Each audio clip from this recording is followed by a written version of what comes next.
নমস্কার। সে ছিল একদিন জমিদার বাড়ির মস্ত অলিন্দে বসেছে পংক্তি ভোজন।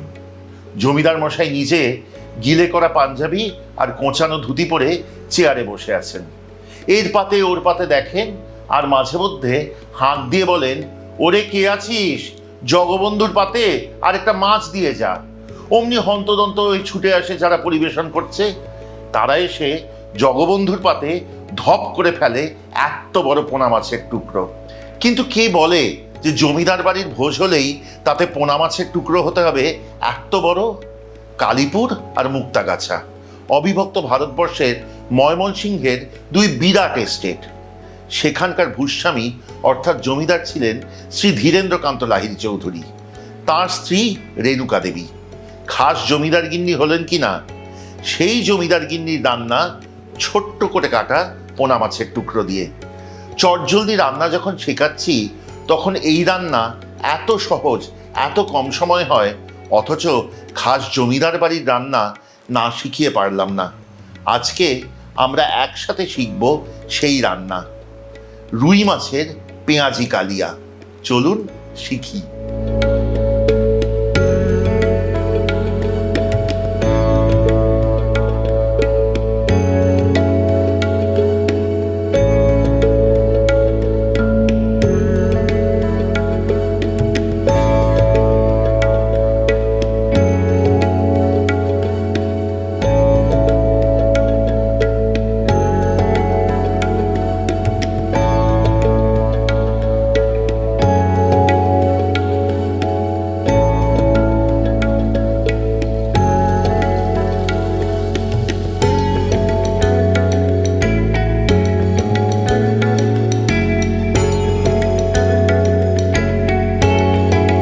রুই মাছের পেঁয়াজি কালিয়ার জন্য রুই মাছ ছোট্ট টুকরো করে কেটে নিন। সত্যি কথা বলতে এই রান্না কিন্তু মৃগেল, আর বোয়াল অথবা কাতলা যে কোনো বড় মাছ দিয়েই করা যায়। এই মাছ কেটে নেবার পর তাতে নুন মাখিয়ে সর্ষের তেলে ভেজে তুলুন।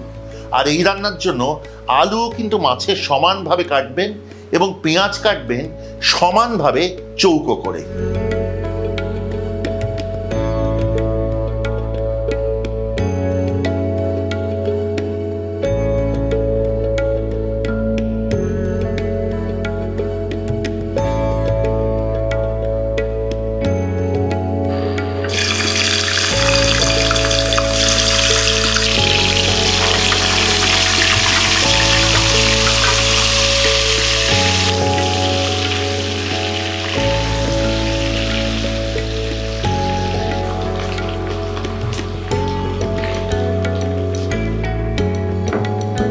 এইবার তেলে দিয়ে দিন আলু। আলু ভাজুন পরবর্তী মিনিট 3-4।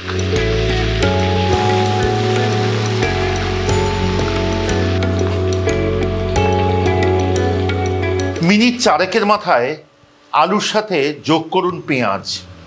আগেই বলেছি এই পেঁয়াজ কিন্তু চৌকো করে কাটা হবে। পেঁয়াজ দিয়ে রান্নাটি কষাতে থাকুন ততক্ষণ যতক্ষণ না পেঁয়াজ স্বচ্ছ হয়ে আসে। যতক্ষণ পেঁয়াজ কষানো হচ্ছে তৈরি করে রাখুন একটি মশলার মিশ্রণ। নিয়ে নিন 1 টেবিল চামচ পরিমাণ লঙ্কার গুঁড়ো এবং 1 টেবিল চামচের একটু কম হলুদ গুঁড়ো। অল্প জল যোগ করুন এবং ভালো করে গুলে রাখুন।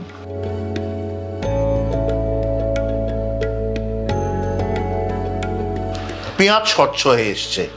এবার এতে যোগ করুন গোটা 3 তেজপাতা। মিনিট 2 তেজপাতা দিয়ে কষান। তারপর যোগ করুন আদা বাটা 1 টেবিল চামচ। আদা বাটা যোগ করে রান্নাটি কষান ততক্ষণ যতক্ষণ না আদার কাঁচা গন্ধ চলে যায়।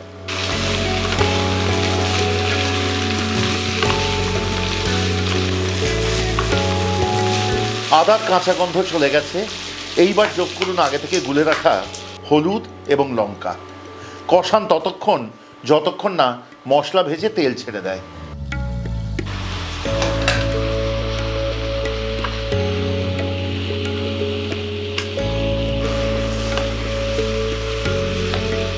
মশলা কষানো হয়ে তেল ছেড়ে গিয়েছে। এবার এতে যোগ করুন অল্প জল। আমি দেব 1/2 কাপ মতো।